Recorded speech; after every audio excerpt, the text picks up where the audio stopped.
Bom dia a todos, um bom domingo, a paz seja com todos, amém? Deixo aqui um abraço ao nosso pastor Gildo, nossa pastora Margarete. Convido vocês agora para fechar os olhos, para que a gente possa fazer uma oração e começar a nossa escola bíblica. Tá? Meu nome é Silvio Ronaldo, eu sou professor da Escola Bíblica do Jardim Santa Lúcia, aqui na cidade de Campo Limpo Paulista. Eu convido você para ter uma aula abençoada sobre o livro de Marcos, amém? Amado Deus e poderoso Pai, obrigado, Senhor, por mais uma manhã que o Senhor nos concede de ânimo e coragem, mais um domingo abençoado.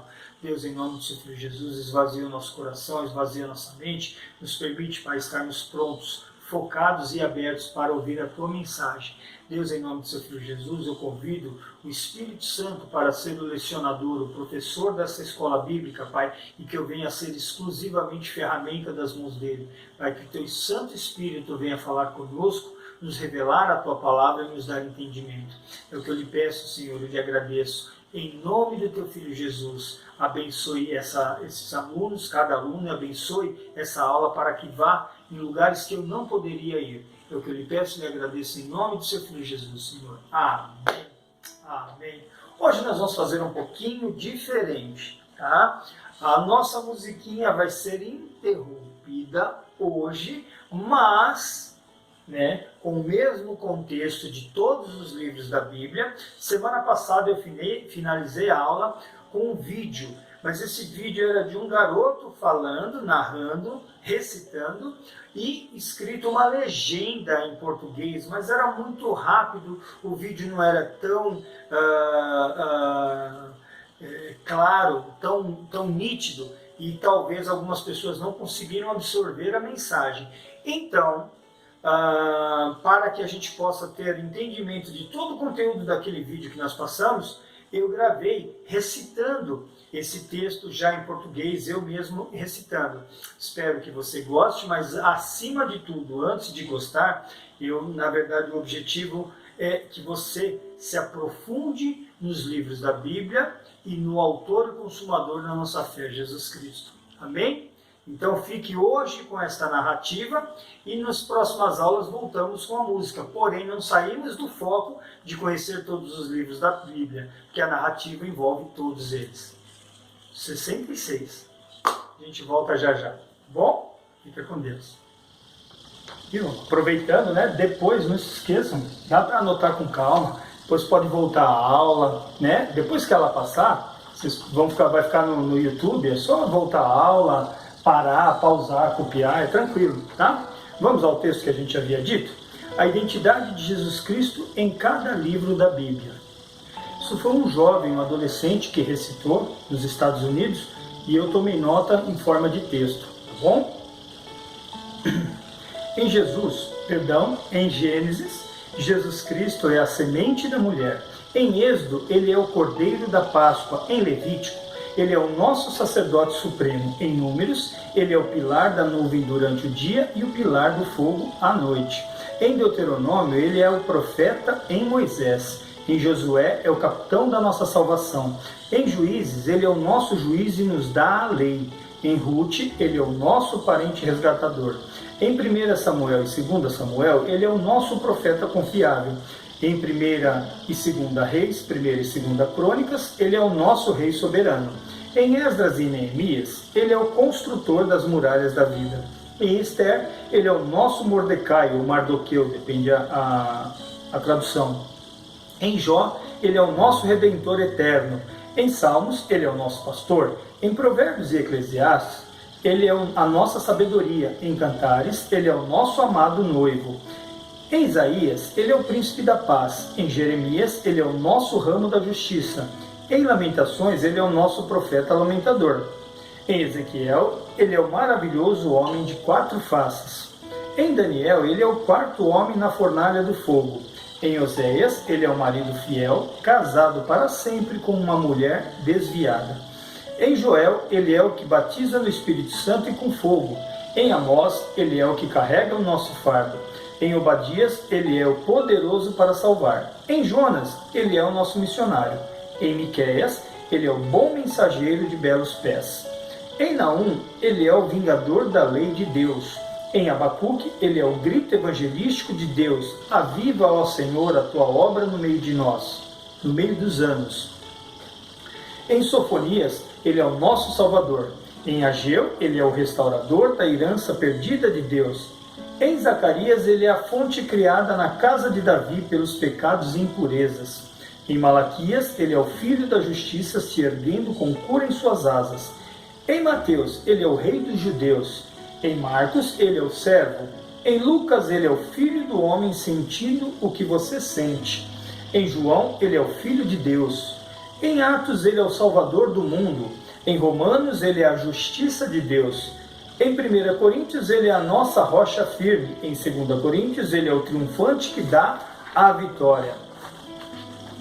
Em Gálatas, ele é a sua liberdade, ele te liberta. Em Efésios, é a cabeça da igreja. Em Filipenses, ele é a sua alegria. Em Colossenses, ele é a sua plenitude. Em 1 e 2 Tessalonicenses, ele é a sua esperança. Em 1 Timóteo, ele é a sua fé.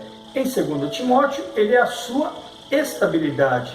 Em Tito, ele é a verdade. Em Filemão, ele é o seu benfeitor. Em Hebreus, ele é a sua perfeição. Em Tiago, ele é o poder da sua fé. Em 1 Pedro, ele é o seu exemplo. Em 2 Pedro, ele é a sua pureza. Em 1 João, ele é a sua vida. Em 2ª carta a João, ele é o seu padrão. Em 3ª epístola de João, ele é a sua motivação. Em Judas, ele é a fundação da sua fé. Em Apocalipse, ele é o nosso rei vindouro. Ele é o primeiro e o último, o início e o final. Ele é o criador de tudo.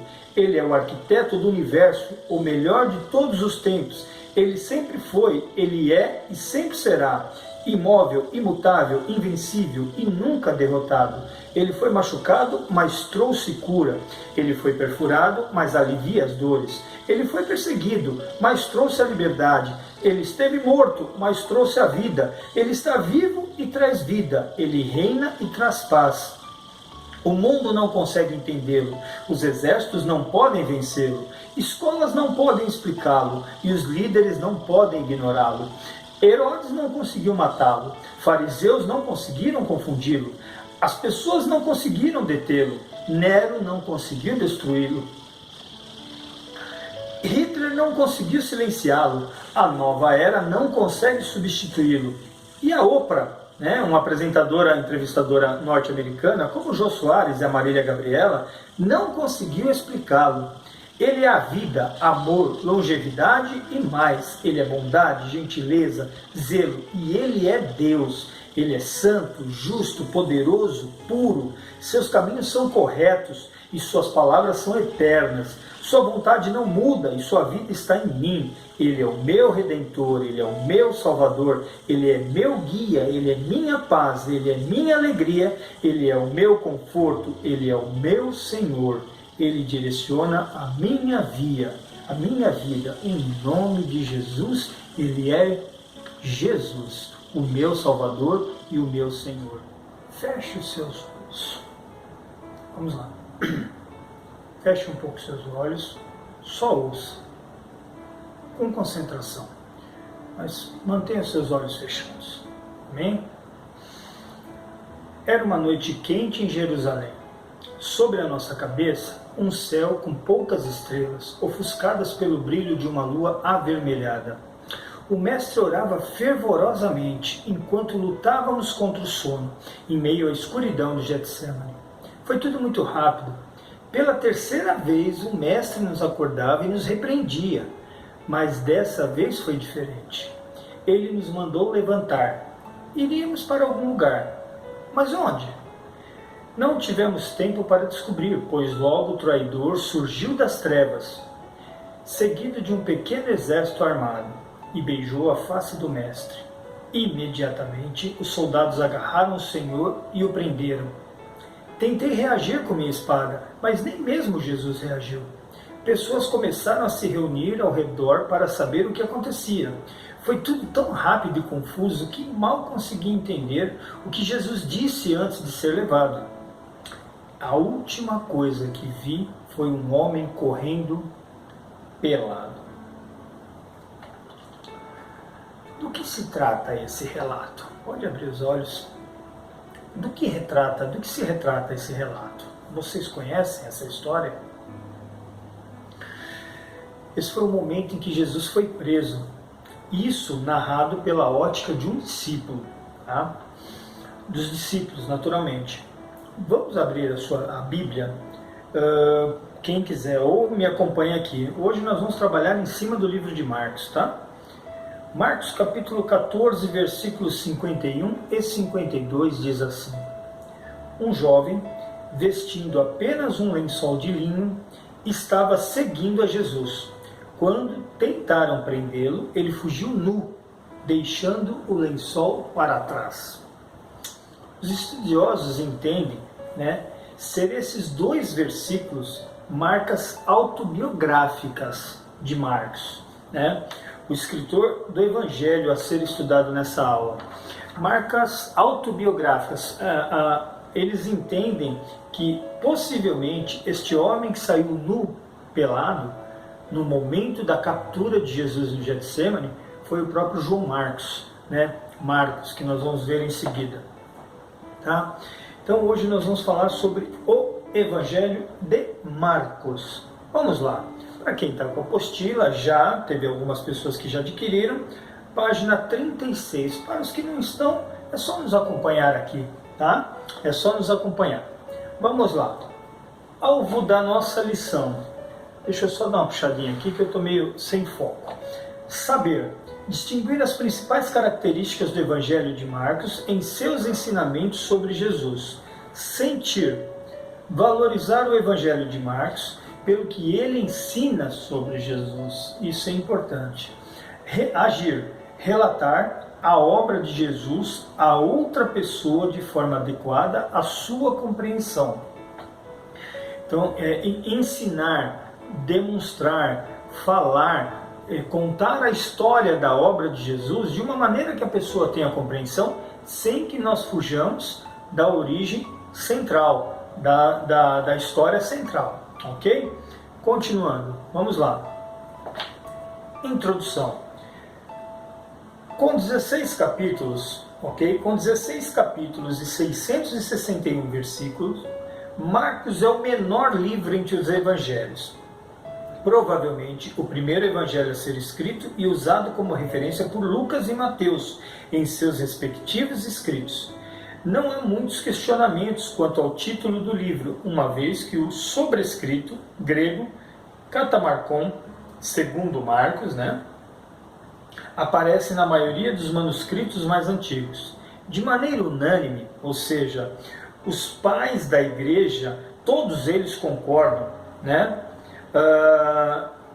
todos eles concordam e reconhecem como João Marcos o autor, embora os evangelhos, de modo geral, não identifiquem seus autores. Ok, Marcos é o João Marcos, que a gente vê lá no livro de Atos, a gente vê em outros livros, Vamos lá. O Evangelho enfatiza Cristo como servo. Isso está lá em Mateus, capítulo 10, versículos 45, que diz assim: Pois nem mesmo o Filho do Homem veio para ser servido, mas para servir e dar a sua vida em resgate por muitos. Ok. Claramente, Marcos foi escrito para evangelizar gentios do Império Romano. Na verdade, eu passei tudo aqui, mas sem problema. Tá? Claramente, Marcos foi escrito para evangelizar gentios no Império Romano, assim como motivar os crentes daquela região a viverem como servos de Cristo. Desencontrei aqui, mas tranquilo, sem problema nenhum. Se você está prestando atenção naquilo que eu estou falando, estamos tudo em ordem. Vamos lá, visão panorâmica. Ok. Grupo Evangelhos Sinóticos. Você se lembra o que são Evangelhos Sinóticos? Quais são os Evangelhos Sinóticos? Dentre os 4 Evangelhos, só o que não é sinótico é João.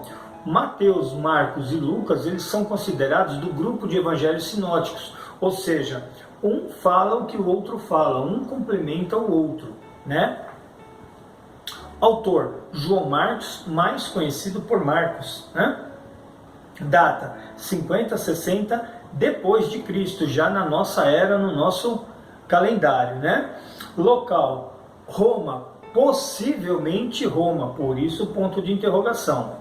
Tá? Alvo, gentios romanos, tá? Gentios romanos. Ou seja, a gente não pode esquecer, quem são os gentios? Se ele está lá em Roma, toda a população de Roma que não se converteu a Cristo é gentil. Por exemplo, quando os católicos, né, vieram para a Santa Inquisição, para o Brasil. Não vou contar a história, não vou aprofundar nessa área que não é o foco, mas só para a gente entender. Quem eram os gentios aqui? Eram os nativos. Quem eram os nativos? Os índios.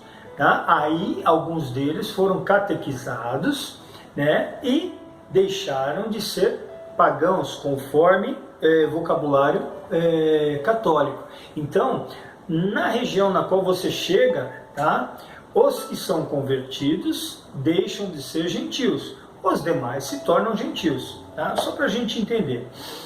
Alvo, gentios romanos, versículo-chave. Nós já lemos Marcos, né, capítulo 10, versículo 45, dizendo que o Senhor Jesus veio não para ser servido, mas para servir. E a expressão-chave, né, Jesus é apresentado como servo. Tá? Continuando aqui a nossa apostila. O esboço da aula, Jesus, o servo divino, né? A gente tem que só entender o seguinte, por exemplo, nós estudamos o livro de Mateus, agora nós vamos estudar o livro de Marcos. O objetivo da aula não é esgotar, nem aprofundar os livros, tem muita profundidade os livros. Como o próprio tema que a gente dispõe, é a visão panorâmica da Bíblia, livro a livro. Então, não esperem que em cada aula nós vamos ter profundidade aqui, porque o objetivo é a gente ter uma visão panorâmica para despertar a vontade de conhecer mais. Esse é o objetivo da aula, tá bom? Vamos lá, porque às vezes alguém fica na expectativa de querer aprofundar um texto ou outro, e a gente não vai aprofundar, porque o objetivo nosso até porque numa aula de alguns minutos é impossível descrever toda a profundidade de um livro, de um evangelho como o de Marcos, né? Mas vamos lá. Isso é só para deixar claro, tá bom? Para deixar bem decidida qual é a expectativa da aula. Jesus, o servo divino, servo de Cristo, servo de Cristo, sacrifício de Cristo, serviço de Cristo. Está lá em Marcos, de capítulo 1 a 2, preparação, de 3 ao 8, oposição, capítulos 9 e 10, instrução. Aí, dos capítulos 11 ao 15, sacrifício de Cristo, a rejeição, né? E Marcos, capítulo 16, a ressurreição. Né? Então, essa é a estrutura de Marcos. Continuando lá na apostila e aqui no texto. Ok, Marcos em uma sentença.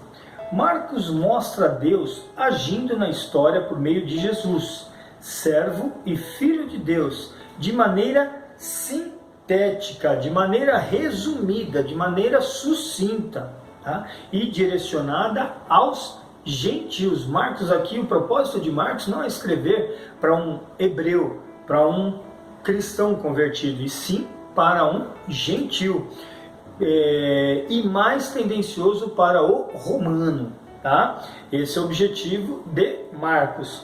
Vamos aqui, eu quero ler um texto aqui, só para a gente, né? Só retomando a narrativa do início da aula, tá? Lembrando que aquela narrativa, ela foi numa perspectiva de um dos discípulos que viveu tudo de perto, tá? Então aquela narrativa que nós iniciamos, que eu pedi para você fechar o olho, tá? Essa visão possivelmente, tá? Os estudiosos acreditam que tenha sido uma visão na versão de Marcos, o homem que fugiu nu. Essa é a base que muitos doutrinadores acreditam, que aquela visão do homem saindo correndo nu era de Marcos, Marcos correndo nu, não Marcos narrando, era um discípulo narrando Marcos correndo nu, tá? Onde ele deixa os lençóis, né? Então o que acontece? Tempos depois, né?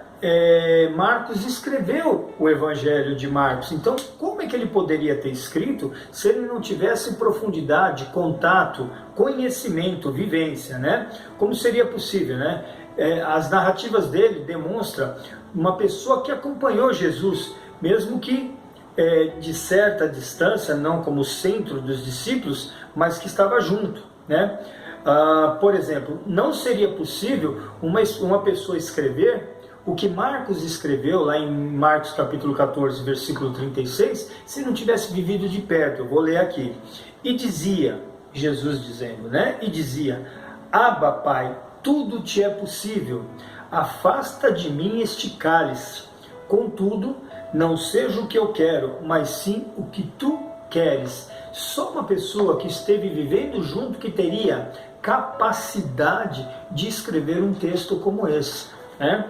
E dentro do que os doutrinadores entendem, o primeiro dos evangelhos foi escrito por Marcos, né? E depois Lucas e Mateus se basearam no livro de Marcos para escrever, né, os seus evangelhos. E João já teve uma outra tendência, nós vamos ver em aula própria, ok? Então, continuando na apostila, agora estou na página 37, né? Nós vamos falar sobre as características do evangelho, sobre o autor, né? João era o seu nome hebreu, Marcos o nome latino, ok? Vamos lá, vou entrar na apostila agora. Viajou para Antioquia, tá? Às vezes a gente fala, viajou para Antioquia, para esse, para aquele lugar, a gente não consegue muito se localizar no mapa. Europa e Ásia, tá? Antioquia está no meio desses dois continentes, tá? Eu fiz até uma observação. Foi uma cidade da antiga região da Psídia, fronteira com a região da Frígia, ambas província romana da Galácia, onde foram escritos para os Gálatas, tá? Na Turquia. Então essa região foi na Turquia. Isso aconteceu, né? Lá na Turquia, uma das viagens dele. Viajou para Antioquia na companhia do seu primo Barnabé, um homem que eu gosto muito. Eu acho que dos personagens bíblicos do Novo Testamento, os que eu mais gosto, ou talvez o que eu mais goste, é Barnabé, porque Barnabé teve um ministério sem fotografia, ele teve um ministério de serviço. Eu acho muito bonito o trabalho de Barnabé. Ele foi o pilar de Paulo em muitas situações, inclusive numa briga que eles tiveram por conta do Marcos, de João Marcos, tá? Mas isso nós vamos ir tratando, ok? Então, na companhia de seu primo Barnabé e do apóstolo Paulo, na primeira viagem missionária. Então comece a anotar, quem gosta de referência, papel e caneta na mão. Atos capítulo 12, versículo 25 e Atos capítulo 13, versículo 5. Depois na Panfilha. A Panfilha é outra região que era província de Roma, na Ásia. Hoje um grande sítio arqueológico. Desertou e foi objeto de discussão. Desertou abandonou a missão, tá? Abandonou a missão. Desertou e foi objeto de discussão entre Barnabé e Paulo. Está lá em Atos capítulo 15, versículos 36 a 40. Entretanto, mais tarde, Marcos ajudou Paulo durante o tempo em que o apóstolo esteve em prisão domiciliar em Roma. Isso já está em Colossenses capítulo 4, versículo 10. E Filemão no capítulo 24. Não tem 24, não. Filemão, versículo 20, perdão. Falei uma grande bobeira aqui, mas a gente corrige, porque como eu costumo dizer, escola bíblica é um lugar de aprendizado. Então eu estou corrigindo aqui a minha bobeira. Filemão, versículo 24, tá bom? Durante a segunda prisão em Roma, Paulo pediu a visita de Marcos, tá? Paulo pediu a visita de Marcos, mostrando assim que um fracasso nem sempre impede permanentemente a utilidade da pessoa. Então percebe, isso está em 2 Timóteo, anota quem gosta, capítulo 4, versículo 11. Tá?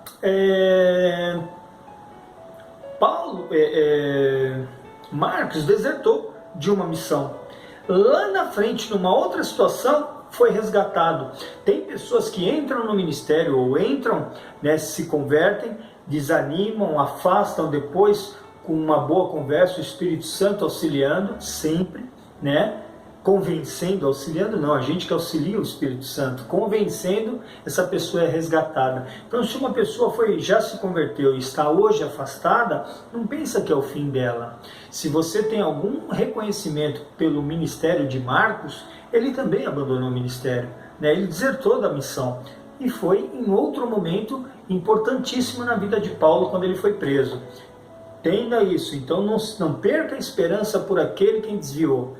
Ele ainda tem oportunidade de ser muito importante na obra de Deus. Fica a dica. Vamos lá. Ok. Outro item, 2.2, aspectos literários, ok? O livro registra muitos milagres e 2 sermões extensivos contendo 4 parábolas. Na apostila, página 37, com poucos sermões, pouca citação de parábolas e forte ênfase nos milagres, pode-se notar que o autor se propôs a destacar os atos de Jesus, por seu foco no povo gentílico, gentil, idólatra, né? O autor não se preocupou com a apresentação de aspectos característicos da cultura judaica. Então você não lê aqui genealogias, leis ou profecias judaicas. São poucas as citações do Antigo Testamento, né? Ele se preocupou, na verdade, em assuntos que não fugisse da origem do ministério de Jesus, mas com palavras, com ações, que era o que o povo romano mais esperava. Continuando. Relação entre Pedro e Marcos, ok? Então vamos lá. Visto que o Evangelho de Marcos é provavelmente baseado nos sermões de Pedro, torna-se evidente porque não há narrativa do nascimento de Cristo. Marcos registra a partir da experiência cristã de Pedro, quando Jesus já era adulto. O Evangelho reflete a própria teologia de Pedro da pessoa de Jesus. Vamos ver agora um quadro comparativo, tá, de Marcos com Pedro, tá? Lá em Atos, capítulo 10, o livro de Marcos é bem trabalhado sobre o capítulo 10 do livro de Atos, a narrativa de Pedro. Lembrando que não foi Pedro que escreveu Atos, foi Lucas que escreveu Atos, tá? Mas Lucas escreveu Atos sobre o comportamento deles e Pedro foi fundamental no período de Atos, né? Então vamos lá. Então, Marcos, Evangelho de Marcos, Atos capítulo 10, fazendo a comparativa, tá? Embora Lucas tenha escreveu sobre o que Pedro fez. Isso que fique bem claro, tá? Eu vou ler por aqui, que senão eu fico muito torcido aqui. Princípio do Evangelho de Jesus Cristo, Filho de Deus, capítulo 1, versículo 1. Evangelho da paz por meio de Jesus Cristo, verso 36. Estamos falando do capítulo 10 de Atos, por isso aqui só vai ser citado o verso, tá? O versículo. Continuando.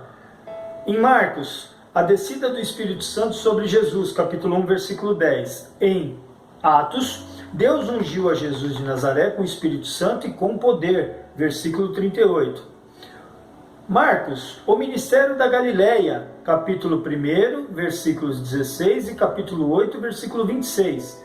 Atos 10, tendo começado desde a Galileia, versículo 37. É um comparativo, uma correlação, tá?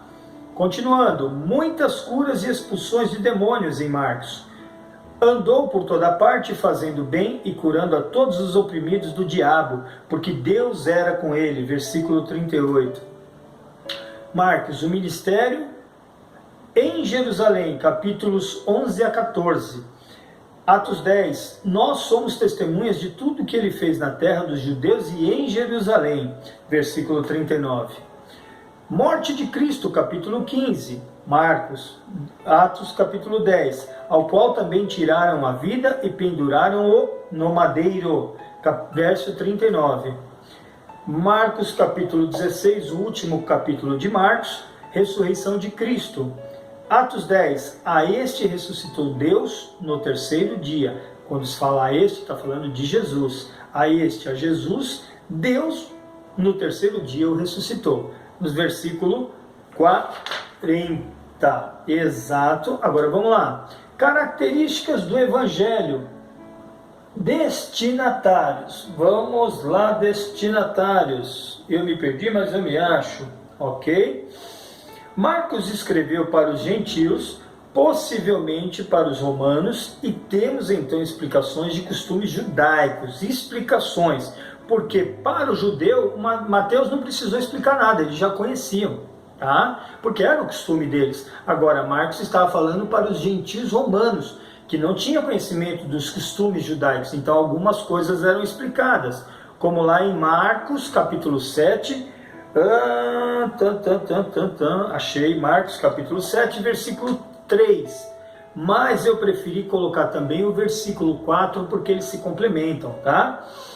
Os fariseus e todos os judeus não comem nem lavam as mãos cerimonialmente, apegando-se assim à tradição dos líderes religiosos. Quando chegam na rua, não comem sem antes se lavarem, e observam muitas outras tradições, tais como lavar de copos, jarros e vasilhas de metal. Então isso é uma coisa que Marcos explicava para eles poderem entender. E explicações de palavras judaicas, como lá anotem, tá? Marcos capítulo 3, versículo 17, capítulo 5, versículo 41, capítulo 7, versículos 11 e 34, o 11 eu reproduzi aqui, tá? Mas vocês afirmam que se alguém disser a seu pai ou a sua mãe, qualquer ajuda que vocês poderiam receber de mim é corbã. O que é corbã? Então ele explicava, isto é, uma oferta dedicada a Deus. Ótimo, tranquilo. Seguindo, opa, perdi aqui, eu sem querer passei onde não era para passar. Ok, voltando aqui, notamos ainda o uso, tem várias referências, vocês fiquem com caneta e papel na mão, tá? Notamos ainda o uso de termos latinos como legião e centurião. Para o gentio, a genealogia de Jesus não teria interesse, portanto, Marcos começa logo com o relato do ministério de Jesus. O romano se interessava mais pela ação. É interessante notar que metade do livro de Marcos é narrativa dinâmica e a outra metade são ensinos e discursos. Trata-se de um livro de ação. As palavras imediatamente e logo aparecem mais de 40 vezes. Vamos lá. Marcos para hoje, página 38. Marcos foi fortemente influenciado pelo apóstolo Pedro quanto à vida cristã. Assim como Pedro foi para Marcos, nós devemos ser para os perdidos, testemunhas fiéis da obra de Jesus Cristo. Aqui nós vamos mostrar algumas coisas, vou fazer algumas perguntas ou algumas citações para vocês. Qual o seu gênero de filme favorito? Qual é o seu gênero de filme favorito? Para os romanos, o gênero de filme favorito seria ação. Você concorda comigo que todo bom filme de ação tem um protagonista marcante? Ótimo. Qual seria o protagonista marcante do Evangelho de Marcos? Se você falou Jesus, perfeito, é isso mesmo. Jesus é o protagonista marcante do livro de Marcos. Vamos dar uma lidinha aqui em Marcos, capítulo 1, versículo 1, tá? Princípio do Evangelho de Jesus Cristo. Está falando sobre as boas novas de Jesus. Princípio do Evangelho de Jesus Cristo, o Filho de Deus. Ok. Para conhecermos bem o protagonista desta história, precisamos saber o seguinte. Vamos dar uma olhada aqui. Se o Evangelho de Marcos fosse um livro, um filme, né? Se o Evangelho de Marcos fosse um filme, a gente precisava saber o seguinte. Vamos lá.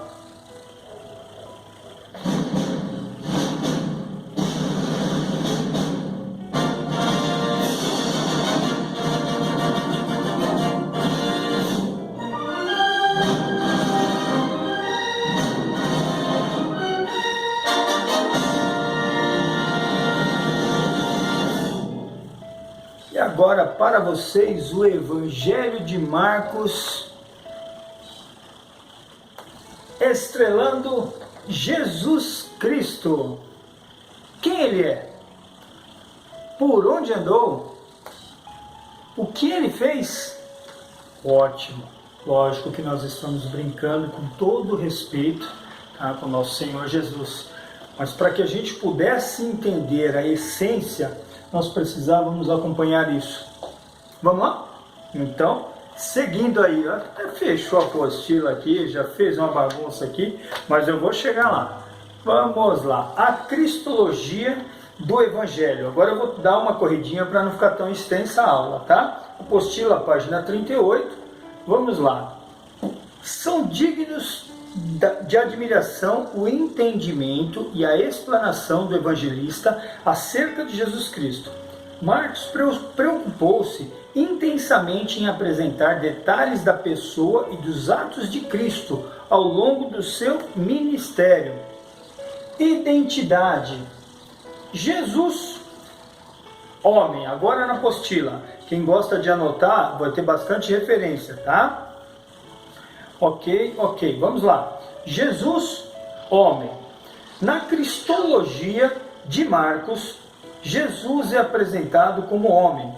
Orou. Está lá em Marcos, capítulo 1, 35 e 6, versículo 31. Ele comeu.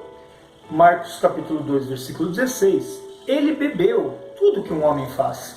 Marcos, capítulo 2, versículos 15 e 16. Sentiu fome. Capítulo 11, versículo 12. Tocou nas pessoas. Capítulo 1, versículo 41. Foi tocado pelas pessoas. Capítulo 5, versículo 27. Entristeceu-se. Capítulo 3, versículo 5. Indignou-se. Capítulo 10, versículo 14. Sentiu sono e cansaço. Capítulo 4, versículo 38. Todos no livro de Marcos, naturalmente. Teve corpo humano. Capítulo 15, versículo 43. Morreu. Capítulo 15, versículo 37. Como homem. Jesus, Deus. Item B. Todo o livro de Marcos apresenta a divindade de Jesus. Domínio sobre a enfermidade. Marcos capítulo 1, versículos 40 a 45. Capítulo 8, versículos 22 a 26. Capítulo 10, versículos 46 a 52. Domínio sobre os demônios. Capítulo 1, versículos 32 a 34. Domínio sobre a morte. Capítulo 5, versículos 21 a 24 e versículos 35 a 43. Domínio sobre a natureza. Marcos capítulo 4, versículos 35 a 41 e 6, versículo 48, 11, versículos 13 a 14 e o 20. Conhecimento do futuro. Capítulo 8, versículo 31, capítulo 9, versículo 9, capítulo 10, versículos 32 a 34 e capítulo 14, versículos 17 a 21. Nota: as duas naturezas de Cristo, divina e humana, se completam perfeitamente. Está lá em Marcos capítulo 6, versículos 34 e do 41 ao 43. Capítulo 8, dos versículos 1 a 10. Capítulo 14, dos versículos 32 a 41. Também em Marcos capítulo 4, versículos 38 a 39. Este eu reproduzi para a gente ver. Se a gente reproduzisse todos esses versículos, a aula ficaria muito extensa. E se você porventura não pegou alguma anotação, a aula pode ser repetida. Você volta à aula, repete ela e você consegue fazer todas as anotações para fazer um estudo mais abrangente. Tá bom? Então aqui, a natureza, as duas naturezas de Cristo, divina e humana, se completam perfeitamente. Vamos lá, vem Marcos capítulo 4, versículos 38 a 39. Jesus estava na polpa, no navio, né? Dormindo com a cabeça sobre um travesseiro. Deus dorme no travesseiro? Então essa é a natureza humana de Jesus, né? Os discípulos o acordaram e clamaram: Mestre, não te importas que morramos? Não desse jeito, né? Ele estava em pânico perguntando isso. Ele se levantou, repreendeu, aqui a natureza divina, repreendeu o vento e disse ao mar, aquieta-se, acalme-se. O vento se aquietou e fez-se completa bonança. Então está aqui a natureza, no mesmo momento a natureza humana e a natureza divina. Continuando. Ok, me perdi, mas eu me acho. Opa! Jesus, o Filho de Deus, C. Página 39 da apostila. A pergunta, quem é este homem, é repetida várias vezes no livro, indicando a necessidade da afirmação de Cristo como Messias e servo. A resposta pode ser encontrada em várias passagens. Anota aí. Pelo Pai, Marcos capítulo 1, versículo 4, capítulo 9, versículo 7. Por Cristo, capítulo 14, versículo 62, todos de Marcos. Por espíritos imundos, capítulo 1, versículo 24, capítulo 3, versículo 11, capítulo 5, versículo 7. Por Pedro, capítulo 9, versículo 7. Por Bartimeu, vi uma pregação linda sobre Bartimeu, que o Samuel, né, o irmão Samuel, filho do irmão Agostinho da irmã Neide, pregou. Acho que eu tenho na minha memória até hoje sobre essa pregação. Marcos, capítulo 9, versículo 7. Centurião romano, Marcos, capítulo 15, versículo 39. Este eu reproduzi. Vamos lá, Marcos, capítulo 15, versículo 39, diz assim: quando o centurião, que estava em frente de Jesus, ouviu o seu brado e viu como ele morreu, disse, realmente este homem era o Filho de Deus. Gente, eu li um livro do Max Lucado sobre essa passagem de Jesus na visão de um soldado romano, de um centurião. É linda essa passagem, é lindo esse livro. Ele contando a narrativa, até me arrepia, ele contando a narrativa de uma forma deste centurião narrando. Muito interessante.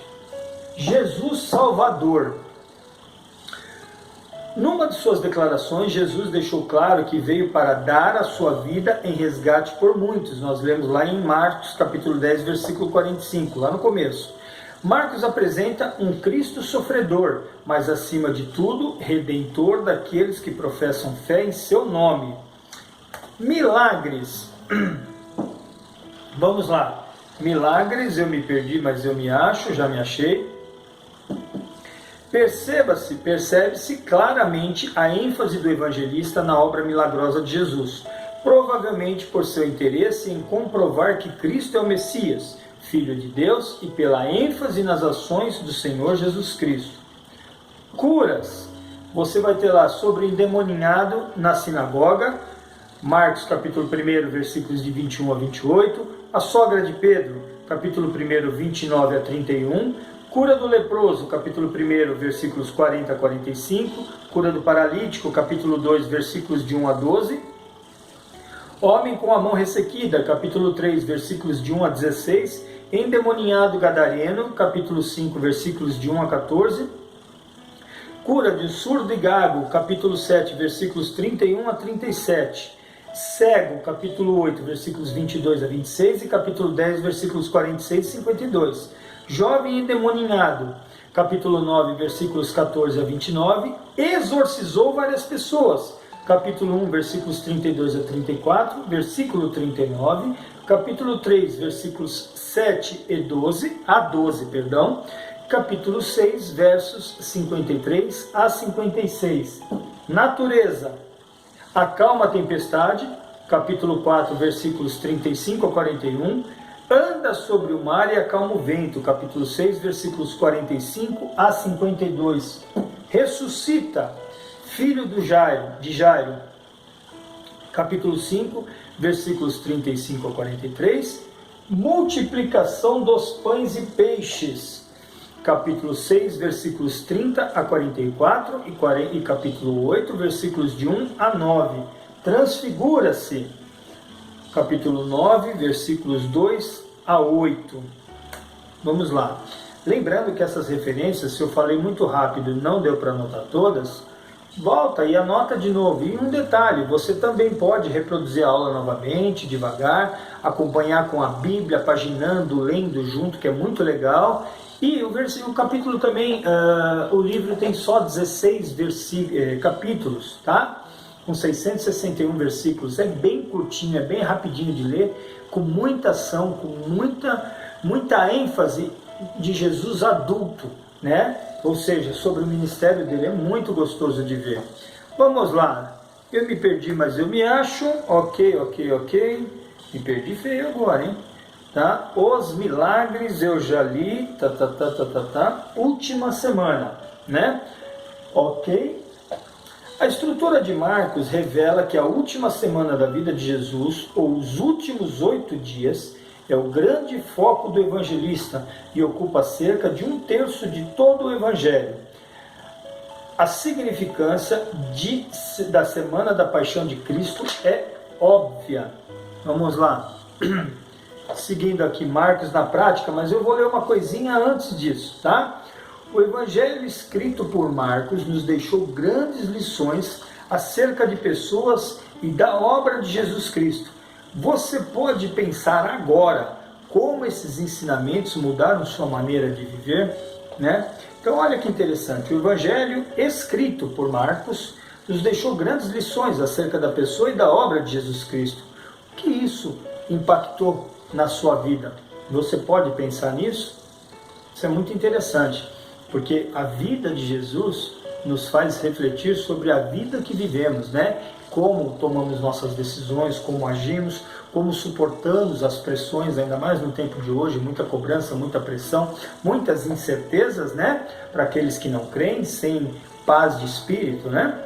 Mas enfim, Marcos apresenta muitos fatos e lições importantes para a vida de todo cristão. Eu estou na página 40, estamos finalizando a aula, tá? Só para que vocês entendam, a aula tem ficado um pouquinho mais extensa, só que assim, eu estou tomando o seguinte cuidado, eu começo e termino um livro na aula, para evitar de deixar para a semana que vem conteúdo, e aí a semana que vem você não pode assistir. Então, meu propósito é começar e terminar cada livro que eu começo, eu termino na mesma aula, tá? Para quem já me conhece há bastante tempo, sabe que eu demoro 4, 5 domingos para finalizar uma aula. Mas neste módulo, neste modelo que nós estamos adotando, eu preciso fechar a aula, porque eu não sei se o aluno vai voltar na semana que vem. Tá bom? Então vamos lá. Marcos apresenta muitos fatos e lições importantes para a vida de todo cristão. Afirma Cristo como o Messias prometido no Antigo Testamento, capítulo 1, versículos 2 a 6. Evidencia a Cristo como Filho de Deus, 1:1. Testemunha os milagres de Cristo, 1, versículos 21 a 28. Consolida o ensino da vitória de Cristo sobre a morte, capítulo 16, versículos 1 a 8. Ensina que em Cristo há poder para curar, capítulo 5, versículo 30. Ratifica a salvação por meio da fé em Jesus Cristo, capítulo 5, versículo 34. Anuncia a ordem de evangelizar, capítulo 16, versículo 15. Na apostila, as lições citadas não representam todo o ensinamento do Evangelho. Listamos apenas algumas para encorajá-los a lerem o Evangelho segundo Marcos e a praticarem todas as ações apresentadas. Vamos para a conclusão. Ok? Certo? Marcos possui uma característica marcante, que é o movimento rápido nos relatos. O evangelista não teve preocupação em longos registros. Marcos revela de maneira rápida as obras de Jesus, porém não teve menos fidelidade que os escritores dos demais evangelhos. O versículo central de Marcos registra a essência do evangelho, pois o próprio Filho do Homem não veio para ser servido, mas para servir e dará sua vida em resgate por muitos, por mim, por ti. Amém? Está lá em Marcos capítulo 10, versículo 45. Ok. O Evangelho de Marcos é um livro de ação em todos os sentidos. Ao lê-lo, lembre-se, você também precisa entrar em ação. Vamos lá. Marcos foi um camarada que falou sobre a vida de Jesus, da fase adulta, da fase do ministério.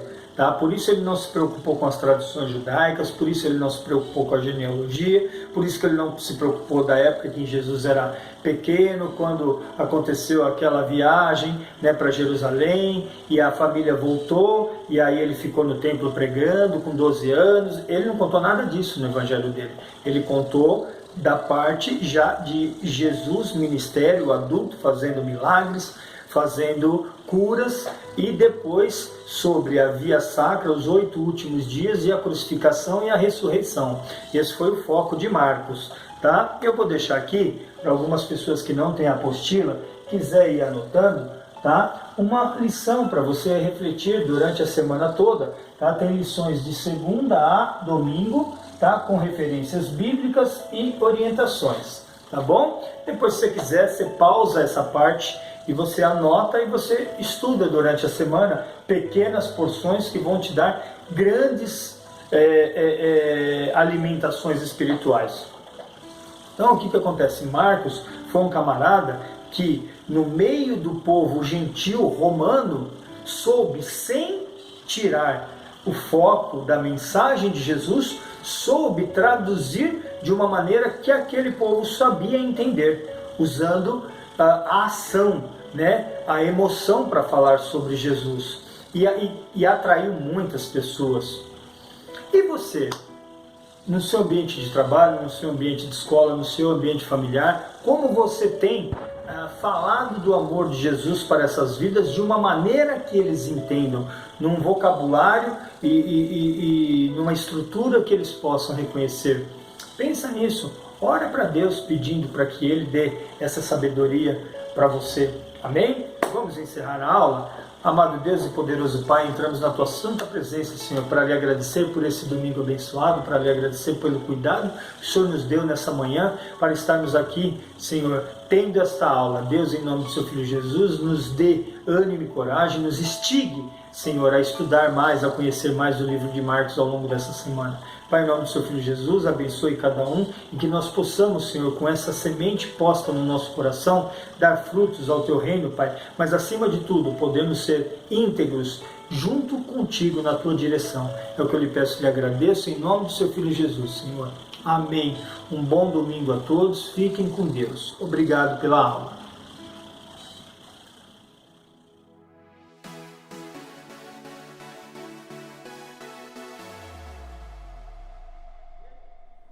Seguinte, vamos dar uma olhada aqui.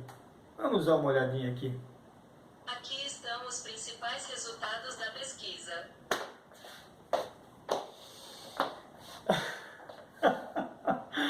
Pausa para o café. Tudo bem.